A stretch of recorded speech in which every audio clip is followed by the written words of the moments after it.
All right, I'm going to go over a couple problems from the practice work out of the textbook for 5.1D.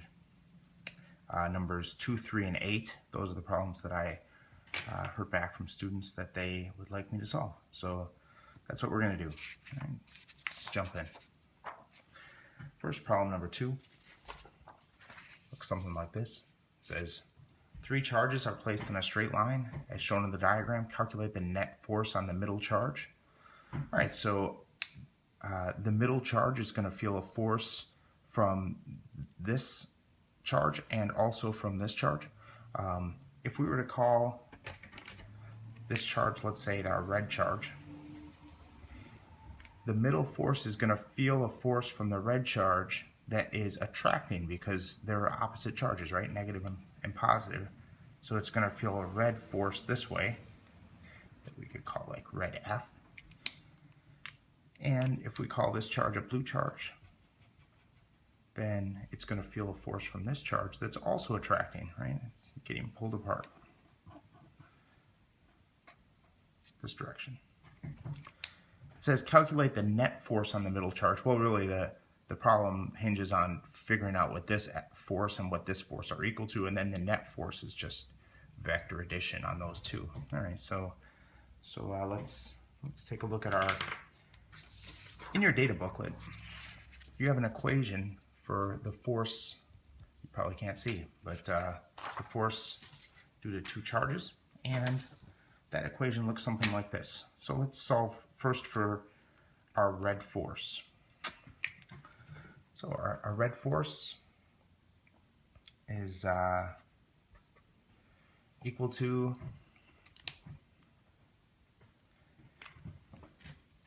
lowercase k times q1 times q2 over r squared. And we know what this k is equal to, all right? This k is the Coulomb constant, and in your fundamental constants page, you can look up what lowercase k equals. Here it is. It's 8.99 times 10 to the 9th newtons meters squared per coulomb squared. So we have 8.99 times 10 to the 9th newton meters squared per coulomb squared times these 2 charges.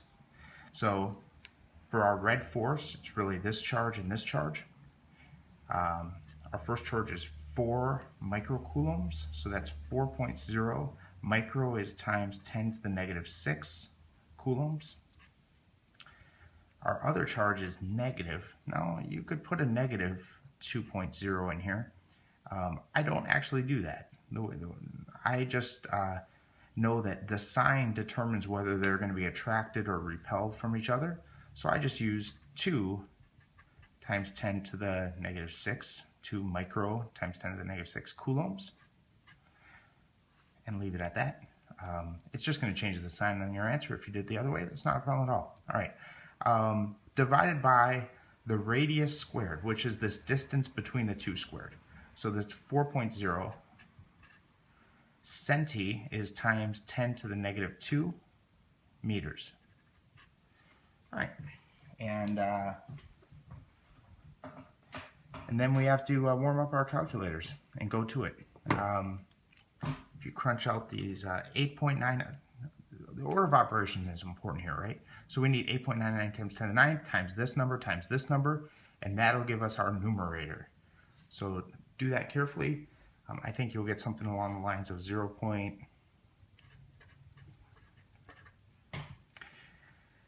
And then our denominator is, ooh, I forgot, this is squared. Don't you forget. All right, this is 4 times 10 to the negative 2 meters, and then that number has to be squared, that whole thing. So make sure your calculator is squaring this entire number, and if you do it correctly, on the bottom you should get like 16 10,000ths or something. All right. When you divide that out, we get 44.95. Now the units on that are going to be, I was careful, you see I didn't leave any prefixes in. I converted all the prefixes to their scientific notation equivalent. And so my units on this are going to be the standard units of force, which are newtons. So this red force has a magnitude of 44.95 newtons and a direction to the left. We need to do the same thing with our blue force. So let's figure that one out. All right. Well, our blue force is going to equal, same story, K times Q1, Q2 over R squared. And that's going to be 8.99 times 10 to the 9th. You can put in the Newton meter squared per coulomb squared if you want. Times these two charges that represent, that this blue force is. So this is this 3 microcoulombs and the 2 microcoulombs. So I have 3.0 times 10 to the negative 6 coulombs and 2.0 times 10 to the negative 6 coulombs. All right. Hopefully it's not confusing with me going on 2 sheets there. And in the denominator, we have 2 centimeters. So 2.0 times 10 to the negative 2 meters. And that number is squared, don't forget. All right, so we'll crunch that out as well. I get something along the lines of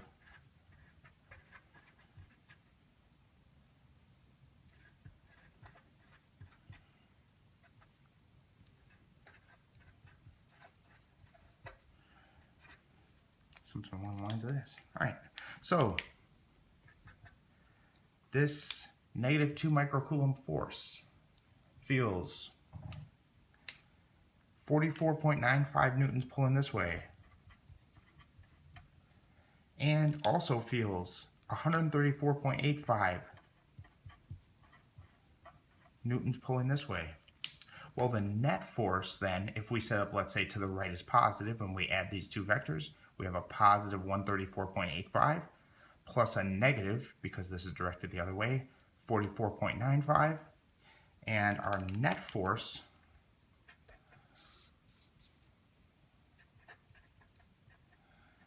is equal to that, 134.95 plus a negative 44.95, and we get 90 newtons. All right, roll on. The next problem says this. It says, in the previous question, determine the position of the middle charge so that it is in equilibrium.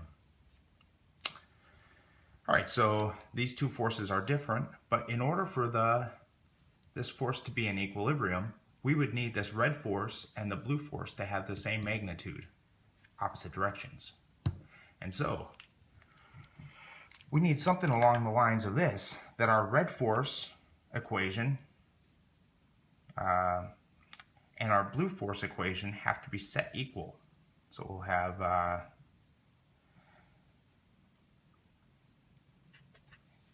K times all right. I was thinking that how about Q red? Scrap this idea. You know what? I didn't do it by hand like this. Let me just explain to you how I did it.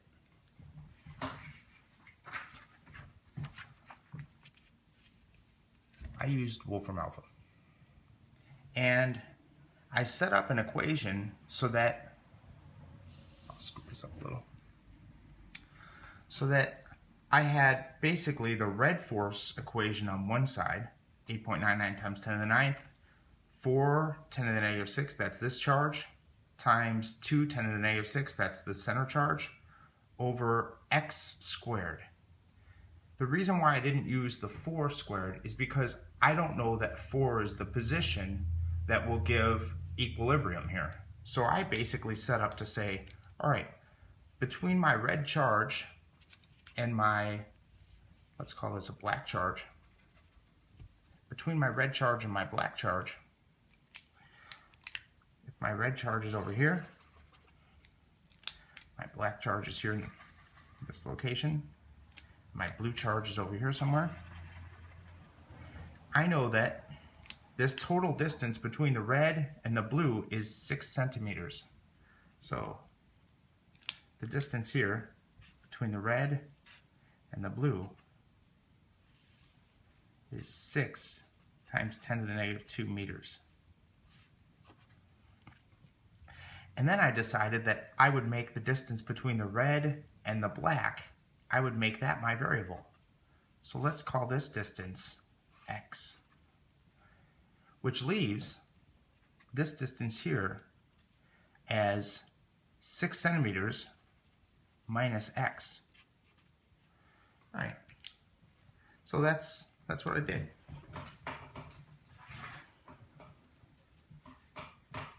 I have the red force charges in the numerator on this side of my equal sign, and I have the blue force charges in the numerator on this side of my equal sign.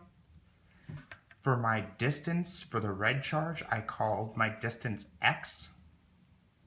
That's based on this distance here, x between my red charge and the center, negative 2 microcoulomb charge.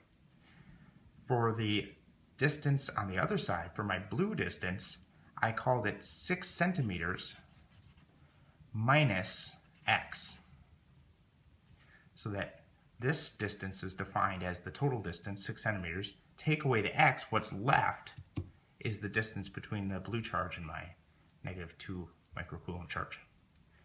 And I solved this in Wolfram Alpha. I said, solve where these two things are equal to each other. What value of x does that happen at? Then I asked it to show me what the approximate solutions were, so it wasn't all this math garbage, and it gave me two numbers. One of them was 0.4 meters. Well, there's no way that 0.4 meters, that's 44 centimeters, could be one of my solutions. So that's kind of a garbage solution that doesn't make any sense. But there is a solution here that if x is 3.2 centimeters, that's 0.032 meters, then both the red charge, or the red force, and the blue force will be equal. And so this is the solution of the problem, 3.2 centimeters, and that is the distance from the farthest left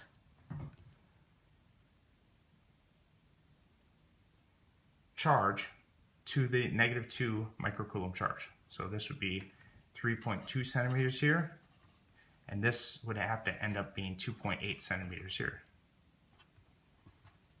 All right, so that's my solution to number 3. Moving on. I think we could have done it without Wolfram Alpha, but that would be a lot less interesting. Challenging. All right, number 8.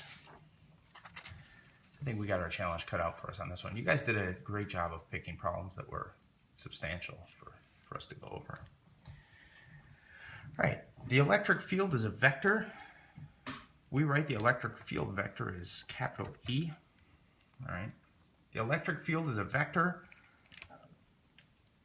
and two electric fields at the same point must be added according to the laws of vector addition. Consider an equal positive charges Q, each 2 microcoulombs. All right, and separated by a distance of 10 centimeters. A point P in the distance, it is 30 centimeters away from these two. All right, and what they ask us to do is figure out if these two vectors show the electric field based on these 2 points, what would the net electric field be at this point? Basically adding these 2 vectors. We need to figure out a couple things about these vectors, like their magnitude and their direction, in order to be able to add those 2 together. So let's take a look at this. First, how do we figure out the magnitude of our electric field? The magnitude of E. Let's take a look at our equation sheet. And we have, for E, we have an equation that says electric field is force divided by charge. Electric field is force divided by charge. And we know that force is equal to Coulomb's constant times Q1, Q2 over R squared. Now, we can combine these two and come up with an equation for E that uses some of this stuff. And that's what we're going to do. But before we get into that idea, we need to understand this, that we have two charges here, and that at point P, electric field is defined by the field felt by a small positive test charge. And so if we want to use Q1, Q2, it's obvious what one of the Q's is going to be. You know, the electric field. If I color this charge red, let's say, and this one blue, similar to before, just to make them a little different, right? We're going to feel an electric field based on this red charge that pushes a positive charge. It's a positive charge here. A positive test charge is going to feel a force, you know, away from, right? So the electric field is going to be a vector in this direction. But if we want to find the electric field, or if we want to know the force, if we're using a small positive test charge, then the Q at this point, so we already know what the Q at this point is. It gives us in the problem, I think it's 2 microcoulombs. And here we have 2 microcoulombs. But the Q at this point is a small positive test charge. All right, so the Q here is a small positive test charge. All right, let's dig into this. So our E field is actually going to be the force divided by that small positive test charge.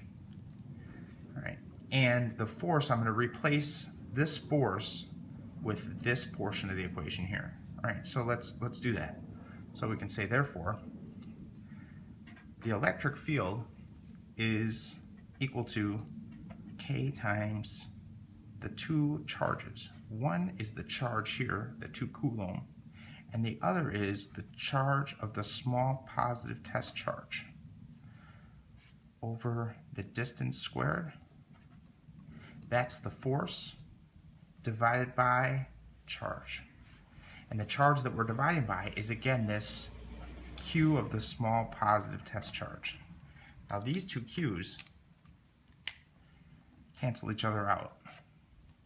It actually wouldn't matter at all what the charge was at this point. It doesn't have to be the small positive test charge. It could be any charge, any number. They would always cancel each other out in this situation. All right, so we can represent an equation for our electric field as just K times the charge causing this field divided by R squared. All right, and therefore we can find the magnitude of this vector, of either one of the vectors, they're going to be the same, by just taking 8.99 times 10 to the 9th coulombs times 2 times 10 to the negative 6, that's micro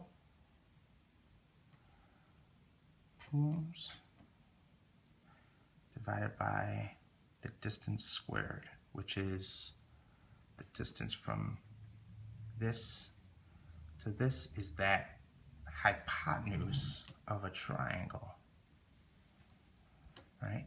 And that triangle is, well, if this is 10 centimeters the whole way, this distance is 5 centimeters, and this distance is 30 centimeters. And so I didn't recalculate this, so I have to do this on the fly here. The square root of, and I have the worst calculator, 5 squared plus 30 squared.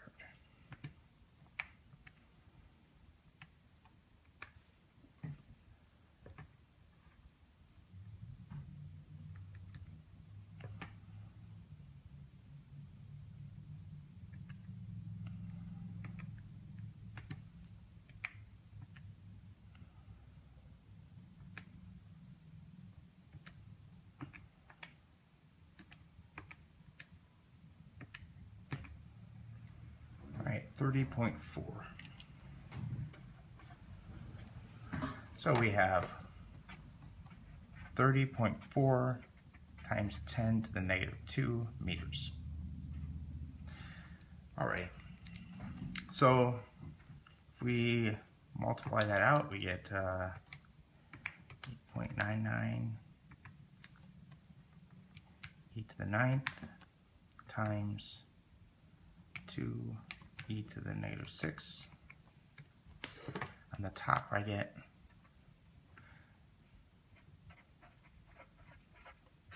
on the bottom I get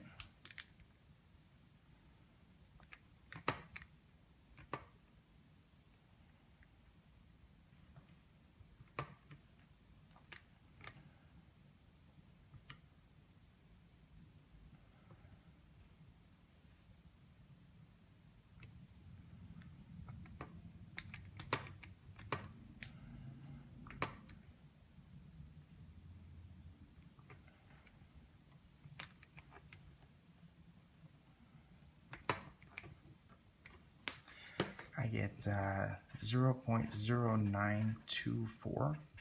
This is squared, by the way, right? You know that. All right, and when I divide those two, I get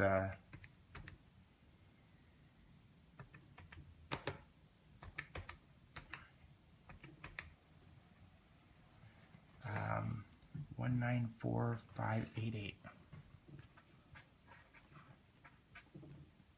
1.945, let's call it 1.946 times 10 to the 5th. All right, and that's going to be newtons per coulomb. That's the E field. All right. So we have a force of 1.946, 194,000, whatever. Here, and we're going to have a symmetrical force from this blue charge. I'm sorry, not a force, a field, an electric field that's symmetrical from the blue charge of 1.946 times 10 to the 5th newtons per coulomb also. All right. Now we need to add these two vectors using vector addition, and there's a little bit of a trick to that in that in order to add the two vectors, we need to find the components of these two vectors. So obviously this red vector here is going to have a component in this direction that we could draw this way, and a component in this direction that we could draw this way. The blue vector is going to have a component in this direction that we could draw this way, and a component in this direction that we could draw this way. And since they're symmetrical, we know that the down part of this component is going to cancel with the up part of this component. And so really, we could add these two vectors by just adding together the two horizontal components, right? So if we knew what the horizontal component of one of these vectors was, and we double it, that will be our answer. All right. In order to do that, we have to know this angle, or this angle, they're all the same, or this angle. So let's find this angle here. Well, this angle here, if we call this angle theta, we have a triangle. We have a triangle here that we know the opposite side is 5 and the adjacent side is 30. So we can use TOA to find theta. So the tangent of our angle theta is going to equal the opposite, that's 5, over the adjacent, that's 30. And that means that if we take the tangent -1 of each side, that we can say this tangent, inverse tangent, and this tangent cancel out, and we have that theta is equal to the arctangent, tangent -1 of 5 over 30, whatever that is, and that comes to 9.46 degrees. Next, we're going to use SOHCAHTOA again. We're going to take a look at, let's just take a look at this blue vector here and say, all right, we have a vector with a magnitude 1.946 times 10 to the 5th. And we want to know what is the horizontal component of that vector. Right, so we can draw its two components. This would be its y component and this would be its x component, but we want to know what is this x component. And in order to help us, we know that since this angle and this angle are opposite interior angles, that they are congruent. And so all these angles are the same. This angle and this angle, they're symmetrical, and so we know that this angle theta is equal to our 9.46 degrees. All right, no sweat. But let's scoop my paper a little bit.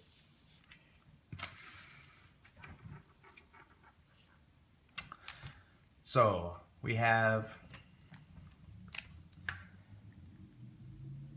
want to find, if this is theta, then this is the hypotenuse, this is the opposite, and this is the adjacent side.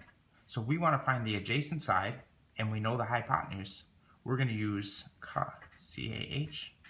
We're going to say that the cosine of our angle theta has to be equal to the adjacent over the hypotenuse. That is x divided by our hypotenuse, that's 1.946 times 10 to the 5th. Let's put in numbers for the rest of these things. Let's say that the cosine of 9.46 has to equal, well, we could,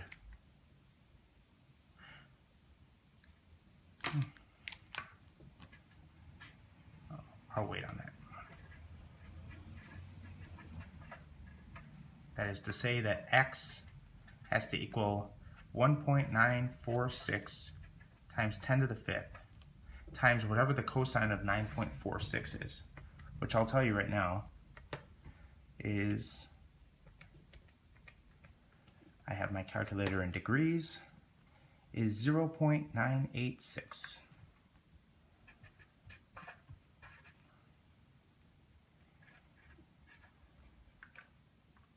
I'll throw the 4 in there. We'll round to significant figures when we're done with the whole deal here. And when I crunch that out, I'm going to get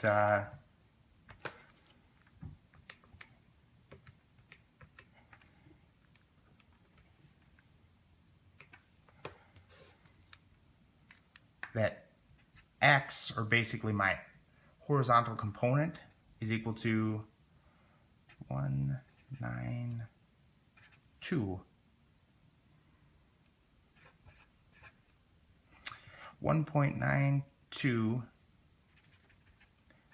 times 10 to the 5th newtons per coulomb.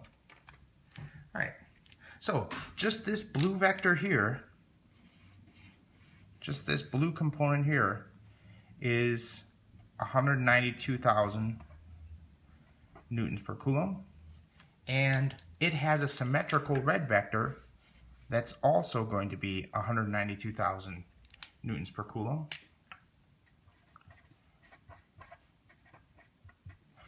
And so the combination of the two of them, we just have to add those two amounts, right? And we can double 192,000 and get, what is it, 384,000? Let's see, what does the answer say? 3.84 times 10 to the 5th newtons per coulomb to the right. That sounds good to me. So we're adding those two together. So the total E net is equal to double 1.92 times 10 to the 5th newtons per coulomb. And that gives us 3.84 times 10 to the 5th newtons per coulomb. And it's directed to the right. All right.